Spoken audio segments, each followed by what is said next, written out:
Voilà, rappelons tout simplement que le tirage au sort du 37e championnat d'Afrique des clubs champions prévu de handball, bien sûr prévu du 21 au 30 octobre au Maroc, a eu lieu ce matin au siège de la Confédération africaine de football. Deux clubs ivoiriens y participent. Du handball, hein? De handball. Voilà. Confédération africaine de handball. Deux clubs ivoiriens y participent. Il s'agit de la SOA en hommes et l'Africa Sport Cholet Dames. Tout autre chose, le championnat national de Côte d'Ivoire de Jiu-Jitsu par équipe doté du trophée Soudan-Gazan s'est tenu le 26 septembre au Palais des Sports de Trècheville. C'est l'équipe de Adam Africa qui est le grand vainqueur avec 8 médailles dont 3 d'or. Konaté Ngamble, Daniel Kwebi Kwalo. Test de grandeur nature pour les Jiu-Jitsuka avant le prochain championnat d'Afrique de Tunis à l'occasion du championnat national de Côte d'Ivoire doté du trophée CNC Soudan-Garçon. Plus d'une centaine de combattants issus de 16 clubs étaient engagés dans 6 catégories et dans 2 spécialités, à savoir le Fighting System et le Newaza. Fighting System, finale de bronze, moins 61 kg d'Ibo Stéphane, vainqueur à la fin d'un combat difficile face à Nieto Pascal. Nieto Pascal, malgré une luxation à l'épaule, revient sur le tatami pour terminer la partie. Seka Béranger chez les moins 77 kg, toujours en Fighting System, a pris le meilleur sur Guégué Anderson après un full ippon, à savoir un ippon debout et une immobilisation au sol. Newaza, le développement se passe généralement au sol. Moins 77 kg, la technique et le feeling de Sek Emmanuel n'ont pas suffi pour ébranler Tangara Adama, vainqueur de combat de lourd. Un autre combat plus technique, celui-là, qui opposait Kokotre Yao Moïse à Kone Metan. Kone Metan, en difficulté, sort d'une prise, mais se fait terrasser par Kokotre Moïse qui remporte la médaille d'or dans la catégorie des moins 77 kg. Des combats suivis et appréciés par Maître Christophe Paul Aimé, le président de la Fédération ivoirienne de Jiu-Jitsu et de défense personnelle, ceinture noire, 6e dan. Quand on voit l'engagement des combattants, l'engagement des responsables du club et toute la passion que les combats ont drainé, je pense que le bilan est positif. Les techniciens de la fédération ont désormais des repères pour mieux préparer les athlètes en vue du prochain championnat d'Afrique prévu pour novembre en Tunisie. À 60 ans révolus, Maître Soudan Gassan se porte comme un charme. Son secret, sa passion pour le jiu-jitsu et son envie de partager avec les plus jeunes. C'est le coup de cœur de Daniel Kwebi Kwalo. Il s'appelle Soudan Gassan, ceinture noire, 6e dan de Jiu-Jitsu. À 62 ans révolus, Sensei Gassan tire sa passion de sportif de haut niveau dans cet art martial japonais. Son amour pour cette discipline remonte à l'année 1998, date à laquelle il rencontre son maître, Sek Aboulaye, ceinture noire 8e dan, précurseur du Jiu-Jitsu en Côte d'Ivoire. Le corps, ce qu'on lui donne, il accepte. Si on cherche la souplesse, on a la souplesse. Si on cherche la vitesse, on a la vitesse. Mais il faut travailler pour ça. Maître Sek, par exemple, quand il m'a connu, je ne savais pas le jiu-jitsu, c'est lui qui m'a appris. Et avec lui, j'ai évolué et j'ai fait des courses. Tellement j'ai aimé ce sport que j'ai fait des cours particuliers accélérés et en permanence, parce que je voulais arriver à un stade où comprendre. Il y a un certain niveau où vous connaissez toutes les techniques, mais ça ne s'arrête pas.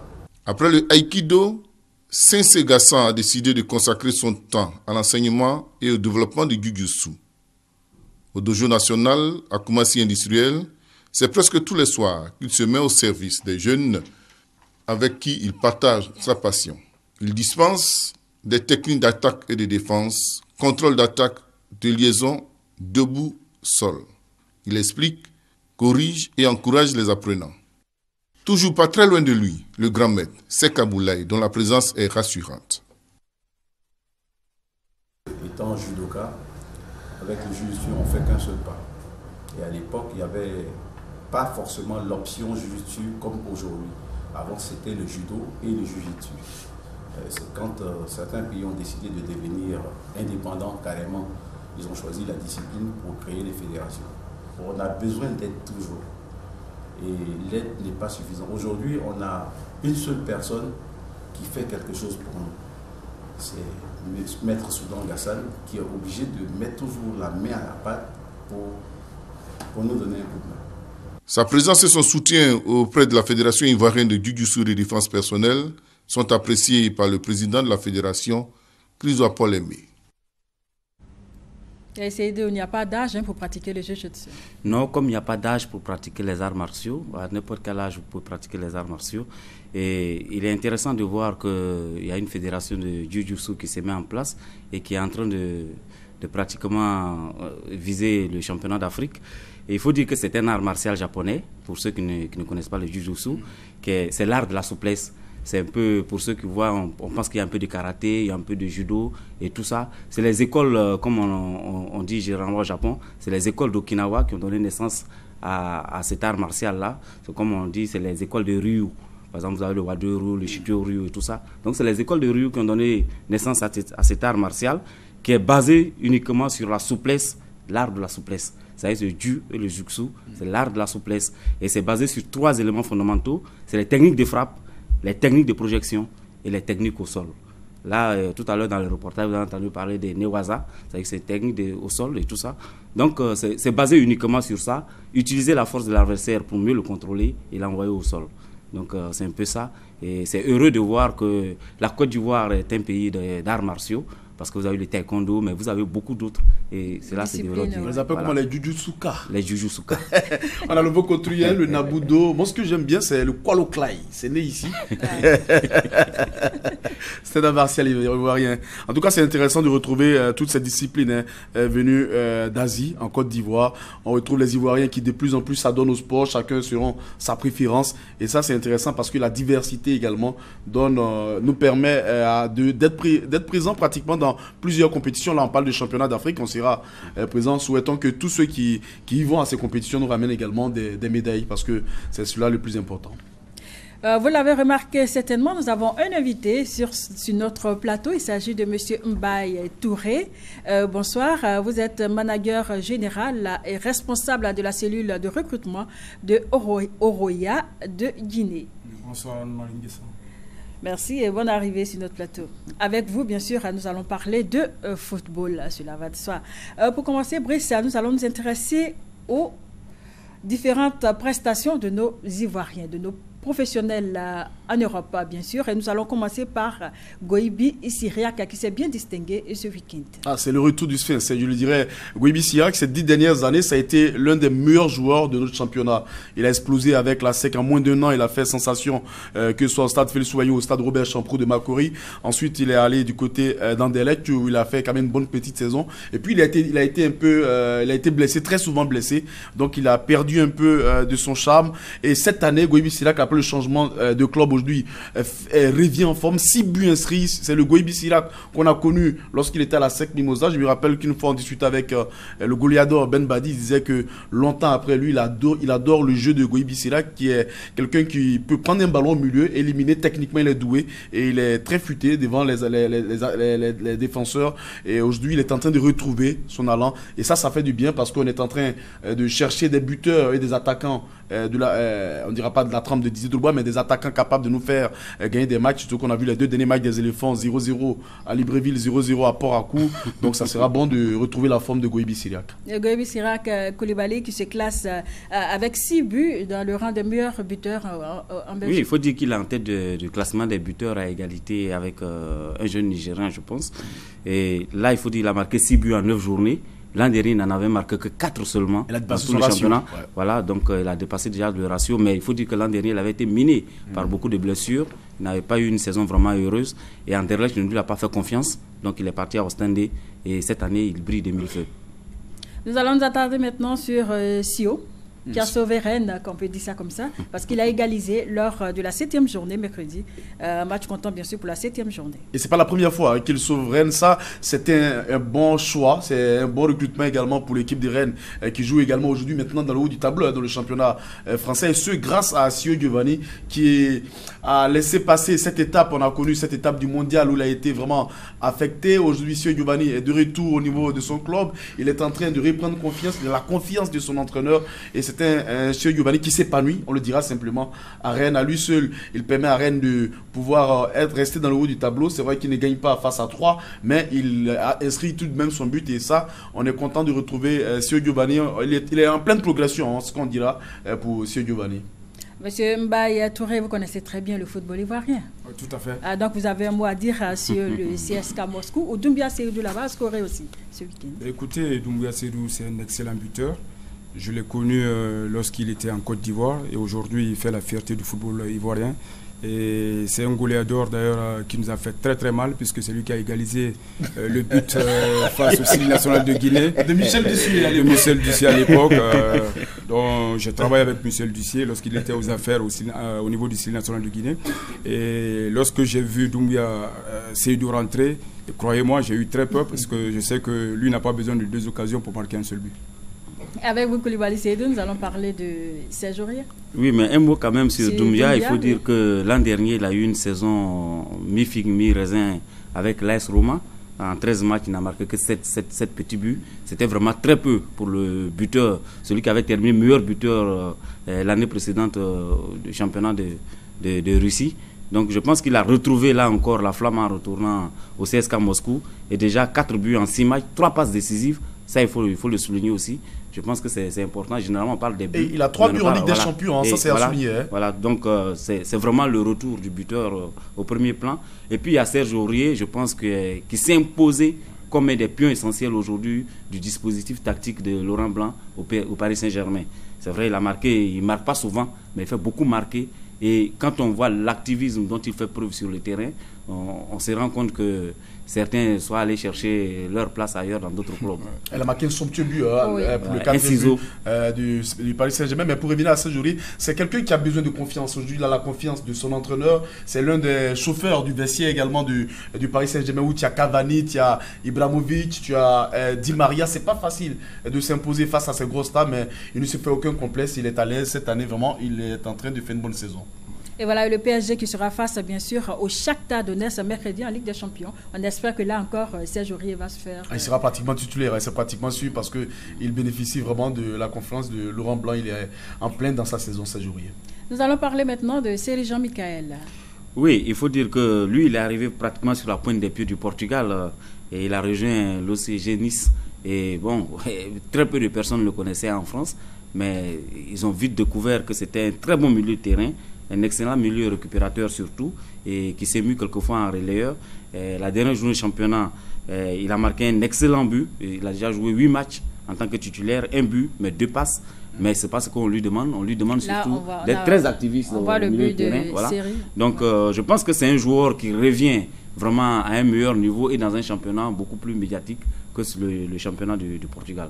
Il est un bon entraîneur de surcroît. Il a Claude Puel comme entraîneur qui connaît bien la mentalité des Africains. Une raison pour laquelle il allait chercher Seri Jean-Michael. Aujourd'hui, on le voit et c'est ce dont il avait besoin. On le voit très souvent jouer et je crois qu'il là également, il marque son premier but pour la saison, 2 passes décisives comme l'a dit tout à l'heure Seydou. Et c'est important parce que c'est ce que cherchait un peu dessus l'alliant contre la Sierra Leone. C'était celui que compte dissuer pour être le successeur de Yaya Touré en équipe nationale, celui qui va être le détonateur, celui qui va inspirer le jeu des éléphants de Côte d'Ivoire. Il y a Didier Drogba qui s'est illustré une fois de plus avec 2 buts encore ce week-end à l'Impact de Montréal. Oui, c'est un excellent joueur, l'enfant de Niaprayo, comme on le dit, on l'appelle chez nous le Gbagwadé.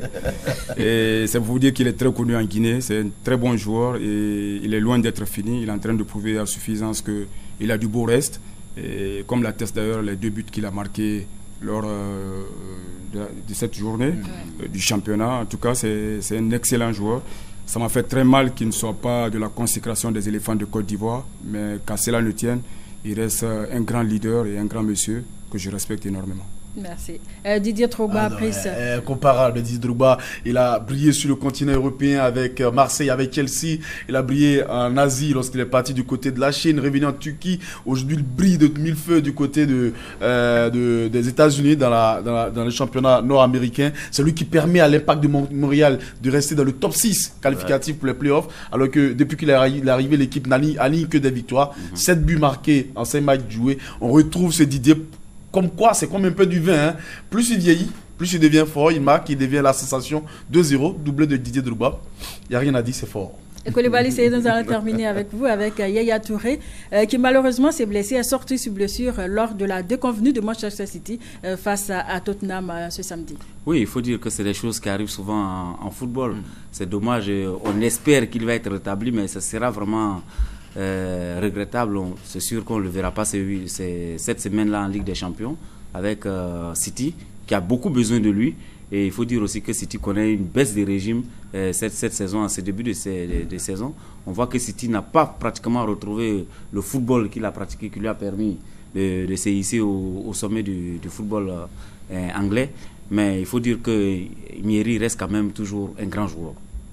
Une très belle passe. Donne le capitaine. La passe décisive, oui, pour l'ouverture. Malheureusement, ça n'a pas suffi. Ça n'a pas suffi. Ils ont battu 4-1. Et quand il ne marche pas fort, également, City ne marche pas fort. C'est l'homme à tout faire, à dit City. Et Touré, on espère qu'il va vite se rétablir. Poursuivons avec du Maracana, le tournoi de Mans. Le tournoi de la réconciliation et de la paix doté du trophée Albert Mabry Touakeus était à sa 4e édition vendredi et samedi dernier au collège moderne de Mans. Bleu Charlemagne, le président de la FIMADA, a été honoré à cette occasion. Le reportage est signé Ricardo Zama. Est-il toujours vrai que nul n'est prophète chez soi? En tout cas, le pays danse et a honoré ceux de ses fils méritants et il l'a démontré ce samedi à travers ce boubou blanc cousu de symboles que Pierre Foncé, le chef du village de Bèple, fait porter au désormais président de la Fédération internationale de Maracana Association, Bleu Charlemagne, natif de Mans. L'autre attribut est symbolisé par un éléphant debout et barrissant, une invitation à gagner d'autres combats après l'obtention de la présidence de la FIMA et de son siège pour la Côte d'Ivoire. Une hirondelle ne faisant pas le printemps, les condisciples de Bleu Charlemagne ont été célébrés également. Mais en pays d'An, ce sont les grands maîtres qui font les grands masques. Et ce maître d'œuvre se nomme Albert Mabry Touakeus, ministre d'État, ministre du Plan et du Développement, par ailleurs initiateur du tournoi de la réconciliation et de la paix, doté du trophée qui porte son nom. Bien au-delà de la région de Mans, ce tournoi fortifie ses tentacules d'édition en édition pour happer toutes les régions de Côte d'Ivoire. 80 l'année dernière, les clubs venus des 3 autres coins du pays pour célébrer la paix et la réconciliation sont passés à 90 pour cette 4e édition. Et Albert Mabry Touakeus ne se lasse pas d'emboucher la trompette du pardon et de l'amour. Pendant la crise, au moment de la division de ce pays, nous avions réussi par exemple à faire jouer au Maracana des militaires, donc des Fancy, avec des militaires des Forces Nouvelles. Nous l'avons réussi plusieurs fois et ces matchs ont eu lieu chez moi à Zonien de nuit. Et donc en sortant de crise, nous nous sommes dit, cette crise a vu des jeunes s'opposer les uns aux autres, se tirer là-dessus. Si nous voulons consolider la paix et la réconciliation, eh bien c'est au niveau de cette région que le travail doit commencer. Et évidemment, ce n'est pas les jeunes que nous devons démarrer. Nous avons pensé donc que le Maracana, rassemblant aujourd'hui les jeunes, mais aussi les moins jeunes, des fonctionnaires qui sont dans des villes, mais aussi des locaux. Ça pourrait être une expérience.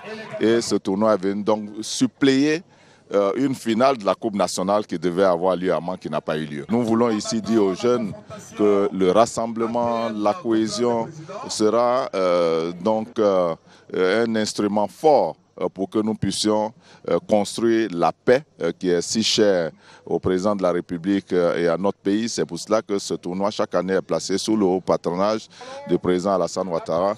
Je tiens donc à dire que nous y travaillons, nous continuons donc de rassembler les jeunes de Côte d'Ivoire autour du sport, mais aussi partout où leur mobilisation peut compter pour bâtir une nation solide, solidaire, réconciliée avec elle-même et tournée vers son avenir, un avenir de paix et de développement. Du coup, les résultats sportifs ne sont qu'anecdotiques. La véritable victoire reste celle d'une paix durable en Côte d'Ivoire.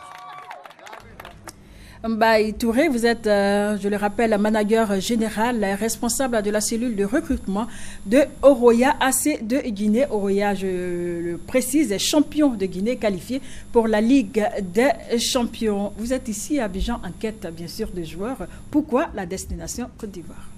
Bon, présentement, on est en vacances. La saison est terminée et je suis là, contrairement à mes voyages précédents. Là, je suis en congé. Je dois faire 2 jours à Abidjan et ensuite partir sur invitation de Okansé Mandela du côté du Ghana. Mais à chaque fois que je viens en Côte d'Ivoire, c'est parce que d'abord la Côte d'Ivoire c'est ma patrie d'adoption, c'est là où j'ai grandi. Et puis en plus, les joueurs ivoiriens, c'est des joueurs qui sortent pour la plupart des centres de formation, donc ce sont des joueurs qui se vendent au niveau de l'extérieur de la Côte d'Ivoire. Et puis à ce niveau, ce sont des joueurs qui nous ont apporté énormément dans le championnat guinéen. On a d'abord essayé la Quadogui, ça a marché. Et à partir de là, on s'est dit que le marché ivoirien était mieux que d'aller chercher par exemple un joueur qui a un nom à consonance anglophone qui vient par exemple du Nigeria. Avec la barrière de la langue, ça va être un peu difficile. Donc vu que la Côte d'Ivoire est un pays qui est à 1h45 de vol, et puis en plus de ça, les joueurs ivoiriens sont des joueurs qui, comme je l'ai dit tantôt, sont des joueurs qui sont sortis des centres de formation, alors qu'en Guinée, ce sont des joueurs un peu qui jouent dans la rue. Et c'est d'ailleurs à cause de ça que le président Antonio Soare est en train de construire un centre sur un terrain de 21 hectares. Et il y aura un hôtel de 4 étoiles également, il y aura 5 terrains. Et il a une chaîne de télévision également qui s'appelle 6 TV. Donc à partir de là, nous pensons que les joueurs ivoiriens acceptent de venir en Guinée, tout simplement parce que le tarif pratiqué en Guinée n'est pas le même. On va pas le dire, mais vous avez parlé de l'Aquadogui, il y a Goudoué Ange, il y a Okansé Mandela, il y a même Brefo de la SEC Mimosa. C'est la dernière information qui vient de signer. C'est d'ailleurs, je profite de l'occasion pour dire que Brefo Mensa, c'est la recrue du président Antonio Soare, c'est lui qui l'a vu à la télé. Et une fois, j'étais venu en Côte d'Ivoire, je l'avais vu, il m'avait beaucoup surpris, ce joueur, avec une patte gauche énormément excellente au niveau des coups francs et puis au niveau de sa vision de jeu. Je me suis dit que c'était un joueur qu'il nous fallait, et comme le dossier était un peu compliqué, donc Antonio Soare a essayé de joindre certainement M. Roger Oyen, qui est le président de la SEC Mimosa, et finalement, à notre étonnement, puisque nous on n'aurait jamais cru que Brefo allait quitter la SEC, mais Antonio Soare a quand même réussi à le faire venir, et tout récemment il était à Conakry avec son agent M. Broken. On le constate avec vous, mes consultants, que la Guinée devient de plus en plus une destination prisée des Ivoiriens. Oui, c'est l'Eldorado. Justement, qu'est-ce que vous proposez de plus pour que tous les joueurs ivoiriens aillent vers là-bas? Qu'est-ce que vous proposez? Ça, c'est la première question. Et puis, une deuxième question. On voit le Oroya qui renaît pratiquement après avoir connu une période un peu pas glorieuse. On voit le Oroya qui revient. Quelles sont les ambitions du club aujourd'hui? Parce que déjà, au niveau de la Guinée, on pense que le Oroya est en train d'imposer son aura. Est-ce qu'on s'attend à un Oroya africain comme par le passé? Oui, tout à fait. Pour revenir d'abord à votre première question, c'est-à-dire pourquoi les joueurs ivoiriens sont attirés par exemple par le club de Oroya, je ne vous dirai pas le salaire des joueurs, mais le joueur le moins payé dans le Oroya Athletic Club de Conakry prend 500 000 francs CFA. Donc c'est pour vous dire qu'il y a de quoi faire le déplacement sur Conakry. En plus de ça, Antonio Soare a mis un projet. Ce projet, c'est quoi? C'est d'être dans les phases de poule de la Ligue des champions africaine. Et pour être dans la phase des poules de la Ligue des champions africaine, il faut aller chercher les meilleurs. Et c'est pourquoi d'ailleurs nous sommes venus chercher Brefo Mensa. Il y a Okansé Mandela, il y a Goudoué Ange Barési, il y a la Quadogui, sans oublier les internationaux burkinabés, Paul Keba Koulibaly et Lengani Janoué. Donc le Oroya également s'occupe énormément de ces joueurs, puisque un joueur blessé est soigné soit en France ou en Tunisie. Donc ce qui pousse notamment ces joueurs à venir vers le Oroya. Et aujourd'hui, l'objectif du président, c'est de se qualifier en phase de poule. Et pour se qualifier en phase de poule, il met les moyens, il met tout ce qu'il faut pour que nous puissions être l'année prochaine au niveau de la conquête africaine, au niveau des phases de poule.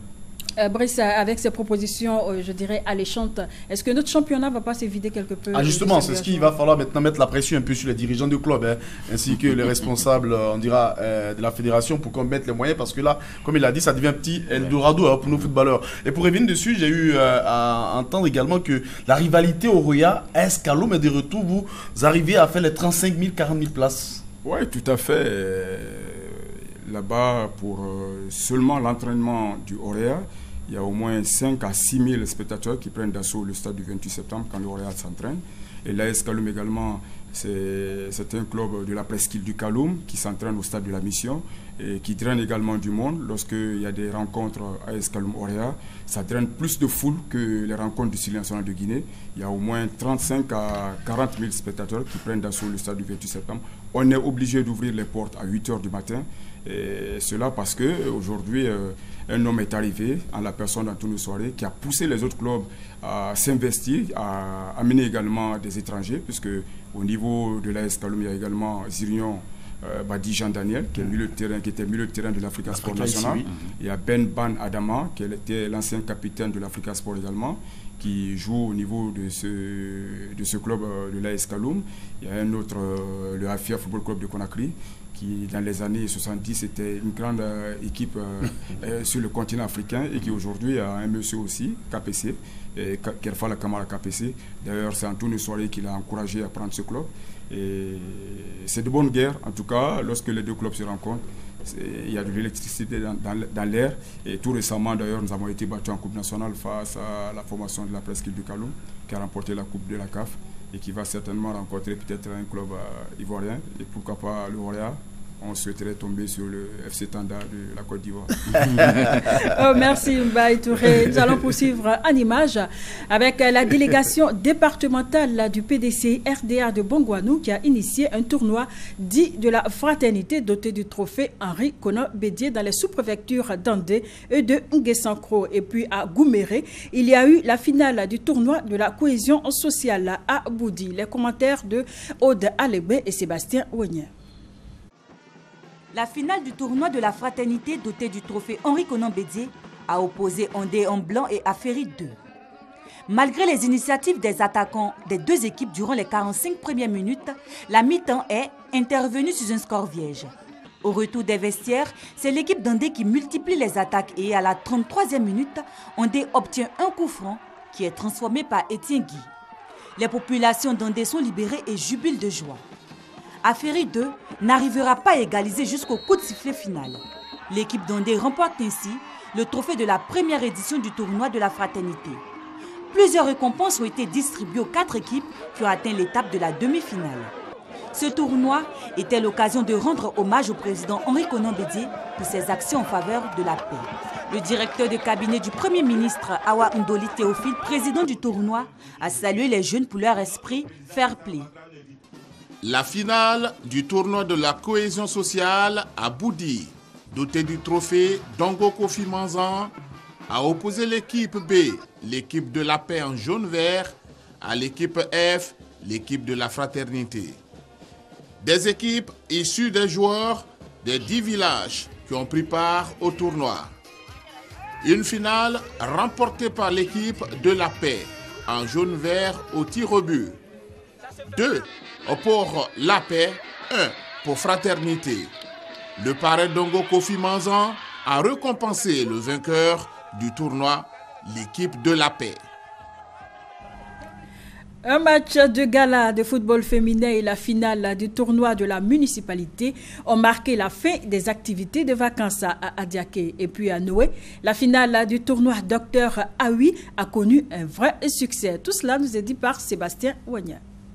Donner du plaisir à la jeunesse d'Adiaké, cultiver le fair play, aider la ville d'Adiaké à emprunter la voie de l'émergence, c'est l'esprit de ce tournoi de football de la municipalité d'Adiaké, initié par son maire Yen Yakoubassié. Un match de gala a d'abord opposé les 11 sœurs de Gagnoa à l'équipe de Marcory en bleu. 0-0 au temps réglementaire, les tirs au but ont donné raison à la formation de Marcory. 2-1. Le trophée a été remis par Madame Yen Yakoubassié. La finale du tournoi de la municipalité 2015 a opposé l'équipe de Kaloum Star d'Adiaké à la formation de débarcadères en rouge-noir. Les initiatives dans ce match sont venues du côté des rouges-noirs. Ils seront d'ailleurs récompensés par Kofi Charles, 1-0 en première mi-temps. Pas de réaction de la part de Kaloum Star en deuxième mi-temps. Le score ne changera pas. Débarcadère s'impose 1-0.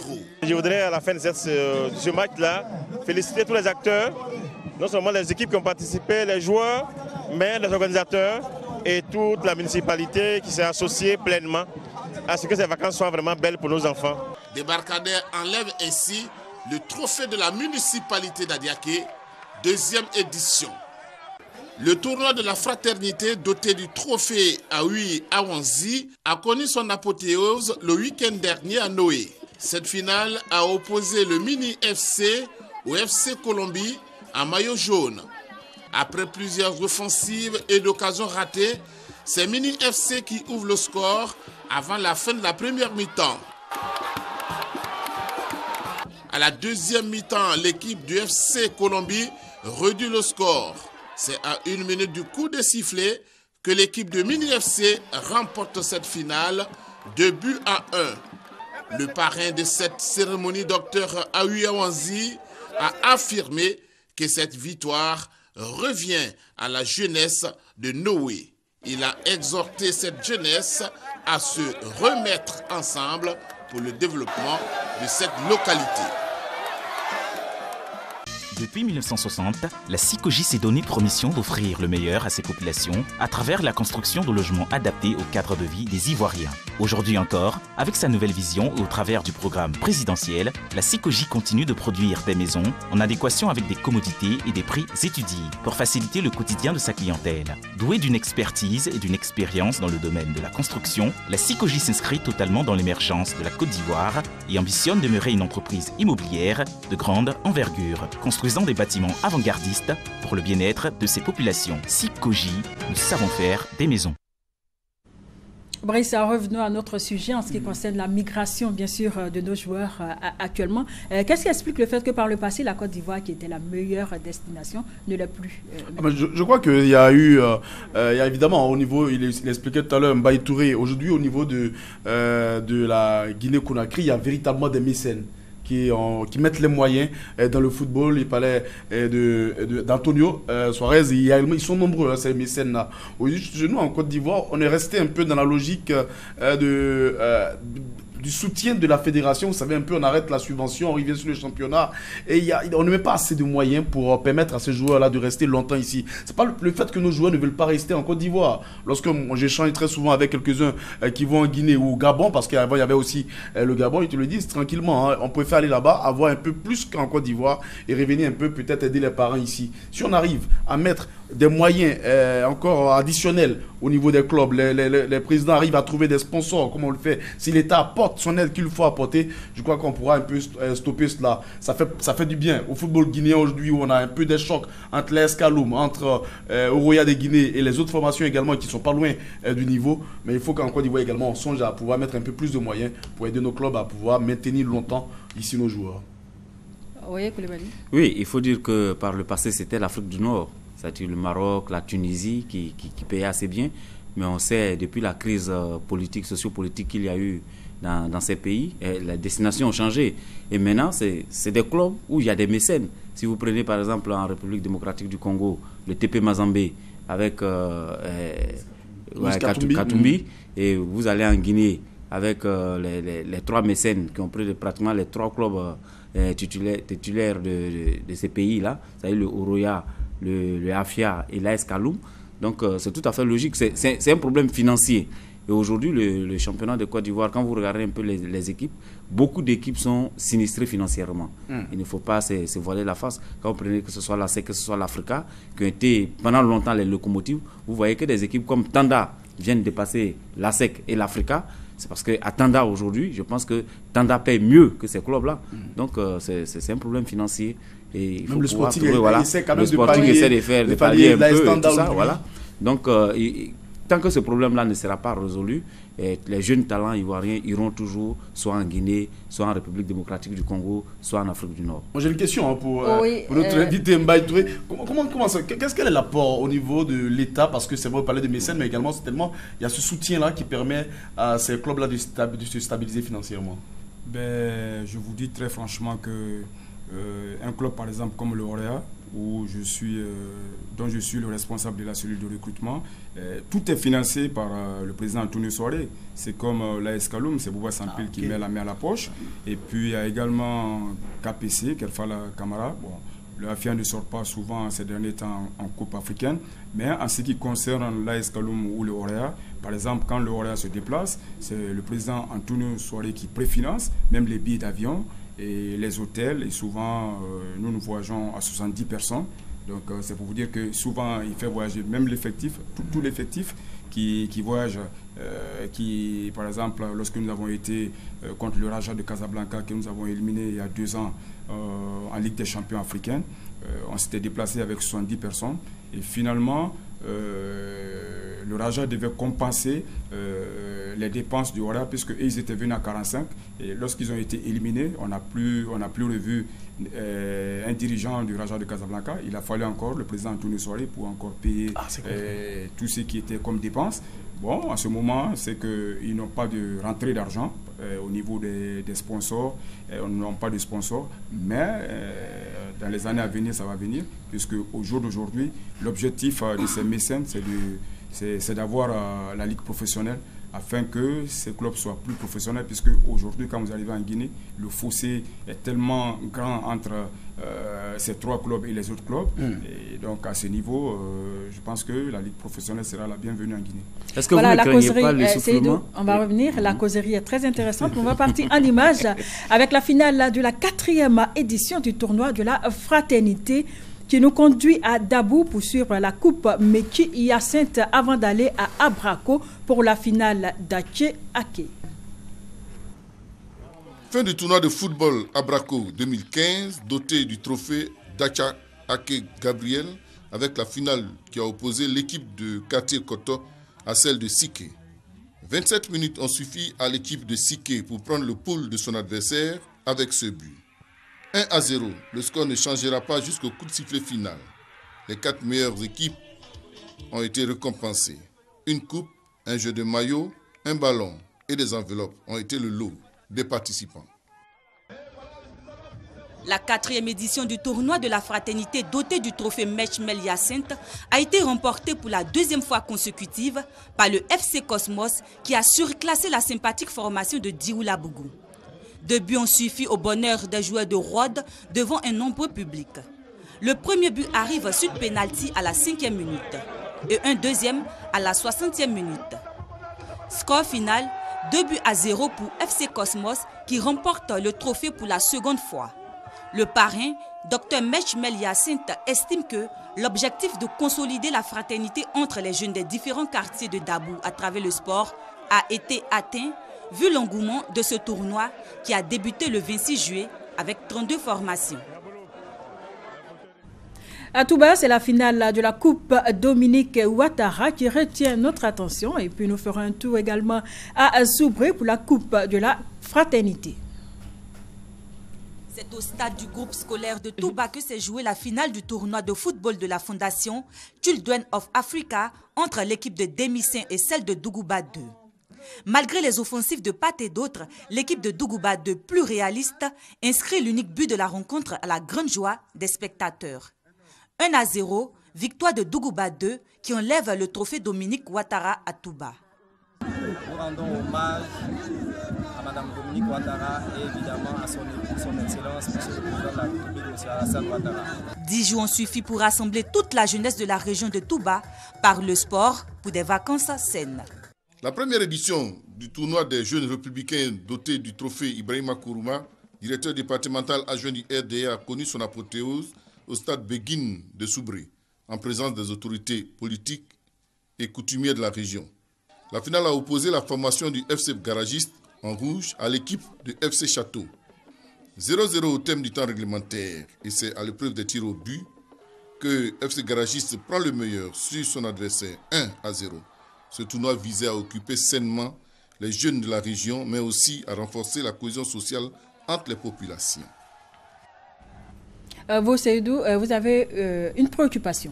Oui, ce que je voulais demander à M. Mbaye, est-ce qu'il ne craint pas de connaître le sort des clubs ivoiriens aujourd'hui? Parce que par le passé, avec les mécènes que la SEC et l'Africain ont connus, on a vu le stade d'Abidjan, on a vu de très grands joueurs africains venir ici, que ce soit les Beniroa, les Chaya Jato, les Colossi Gabriel et tout ça. On a vu tous ces joueurs-là ici à Abidjan.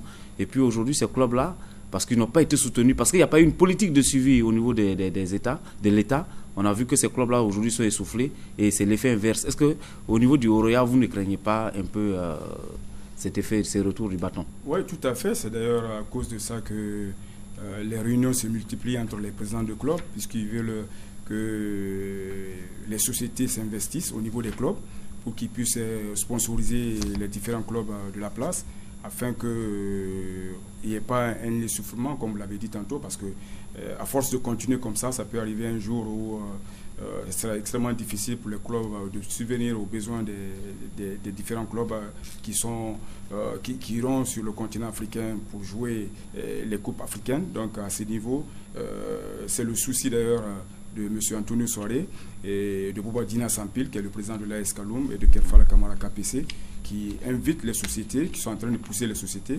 Mais pour cela, ils ont décidé de mettre la Ligue professionnelle en place afin d'aller vers les sociétés et pour que l'État puisse aider à ce niveau les sociétés à venir prendre, par exemple, à sponsoriser certains clubs qui puissent sortir aujourd'hui de l'ornière, puisque je vous assure qu'au niveau de certains clubs, ils n'arrivent même pas à payer les joueurs. Donc à ce niveau, le fossé est tellement grand entre ces clubs qu'aujourd'hui, le souci, c'est d'avoir une ligue professionnelle pour que les clubs soient à peu près au même niveau en ce qui concerne le paiement des salaires, que les joueurs le moins payés soient au moins de $100. Donc à ce niveau, il y a toute une réunion qui se poursuit. À l'heure où je vous parle également, le président Antonio Soare est à pied d'œuvre, puisque c'est lui qui est le président des présidents des clubs en Guinée. Donc c'est à lui que revient la responsabilité d'organiser un peu à ce niveau, afin qu'il n'y ait pas un essoufflement au niveau des clubs, comme vous l'avez dit tantôt. Voilà, encore en image, nous allons nous attarder sur les finales des tournois. Dominique Ouattara à Tieneboué, Touré Suleiman à Bouaké, Sport Vacances à Yamoussoukro. Ces rendez-vous sportifs ont draîné un grand public et se sont déroulés dans une belle cohésion. Le reportage est signé Kader Sogodogo. Le tournoi de Maracana Petit Poteau, initié à Yamoussoukro, a connu son apothéose le week-end dernier avec 2 finales inédites.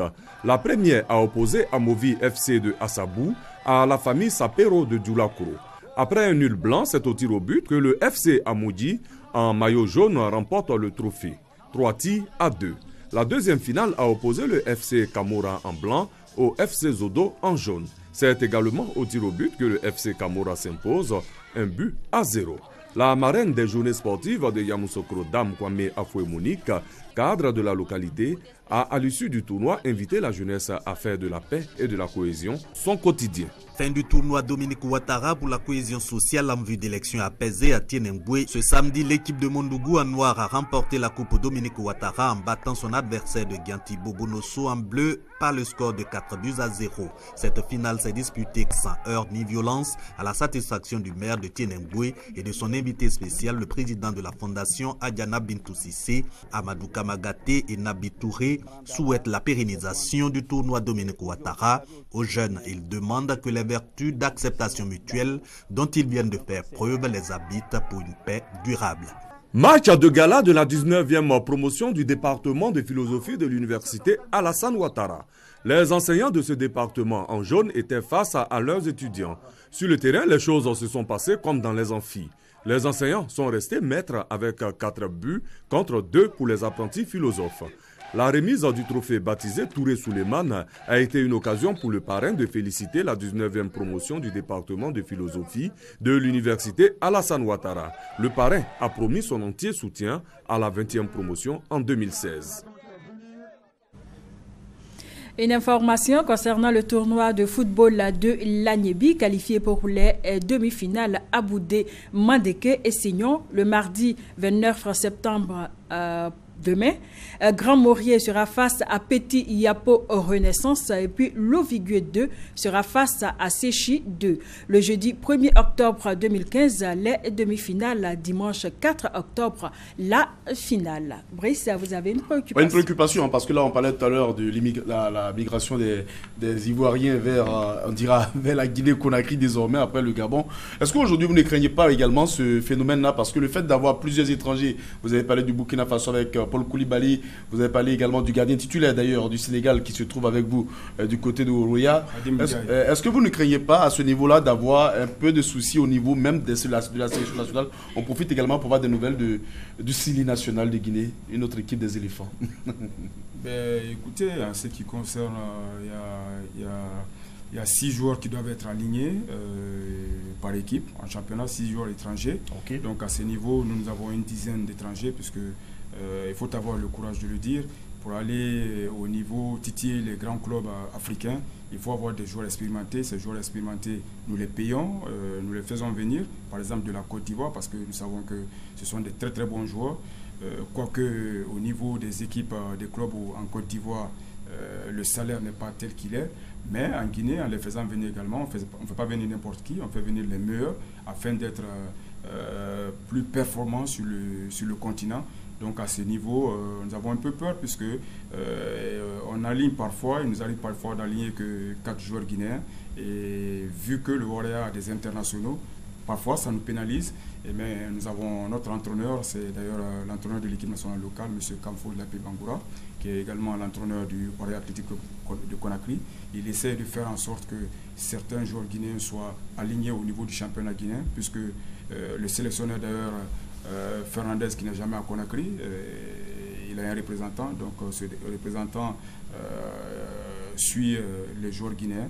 Mais à ce niveau, je pense que nous, de notre côté en tout cas, nous gérons en sorte que les joueurs étrangers, qui est l'amalgame entre les joueurs guinéens et les joueurs étrangers.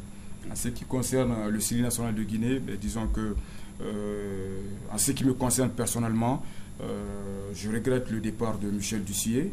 Un autre entraîneur maintenant, c'est l'actuel entraîneur de la Côte d'Ivoire, parce qu'il avait fait de très très bonnes choses en Guinée. La venue de Luis Fernandez, moi je pense que, permettez-moi l'expression, c'est une insulte à la nation guinéenne, puisque c'est un monsieur qui ne réside pas à Conakry, qui est en Europe de l'autre côté. Et il ne vient que lorsque le Sili national doit jouer des matchs. Donc à ce niveau, des entraîneurs comme Claude Leroy ou encore Hervé Renard qui était installé en Côte d'Ivoire, ou Michel Dussier qui sont toujours installés, ou Paul Duarte qui était à l'époque l'entraîneur du Burkina Faso, était installé dans les pays où ils étaient des sélectionneurs. Mais je ne comprends pas ma Guinée natale, pourquoi aller chercher un entraîneur de la trempe de Luis Fernandez et qui ne soit pas Conakry. Cela n'engage que ma personne, mais moi je suis de ceux qui pensent que ce n'est pas un bon choix pour le Sili national de Guinée. D'ailleurs, il y a énormément de problèmes à ce niveau, puisque certains joueurs refusent de rejoindre le Sili national. Comme Messi, qui ne vient pas d'ailleurs. Merci. Nous allons parler de toute autre chose maintenant, de la procédure pénale ouverte contre le président de la FIFA. La guerre se poursuit, on le dira, du côté de la FIFA. Blatter ne veut pas mourir seul. Et c'est clair, il en veut véritablement à Michel Platini. Michel Platini qui était son ami, son fidèle compagnon, avec notamment Jérôme Valk du côté de la FIFA. Donc Blatter, aujourd'hui, en difficulté, qui va quitter la FIFA. Mais avant de partir, Blatter évidemment va sortir nous faire des révélations, hein, comme c'est pratiquement plus d'1 milliard donné à Michel Platini. Michel Platini qui est pour le moment pas coupable, n'est pas accusé, il est pris un peu comme témoin.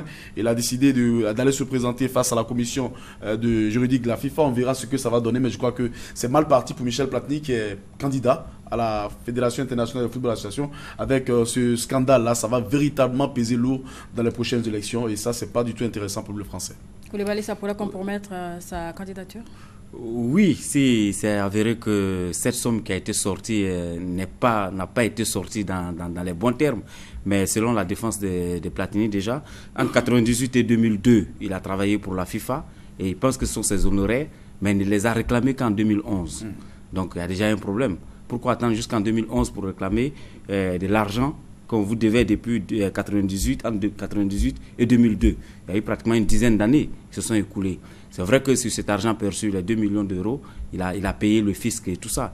Et il a même envoyé un courrier à toutes les fédérations de l'UEFA, les 54 fédérations de l'UEFA, pour dire qu'il était prêt à être entendu par la FIFA, donc pour être blanchi. Apparemment, il ne se reproche pratiquement rien sur cette somme. Parce que quand vous avez été employé et qu'on vous a payé, maintenant le problème, c'est que du côté des partisans des Blatter, on commence à se dire, mais si on lui donne 2 millions d'euros pour 98 à 2002, combien est-ce que sa collaboration à l'époque avec la FIFA aurait coûté?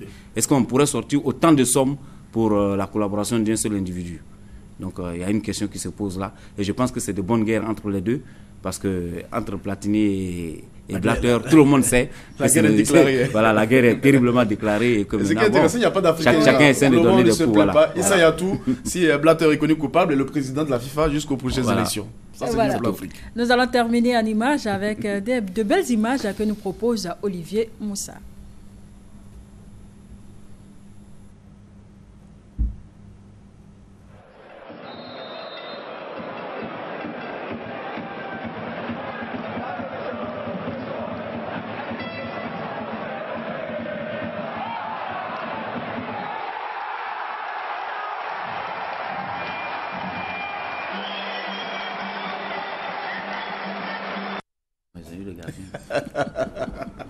À chacun sa stratégie, pour tirer le coup franc.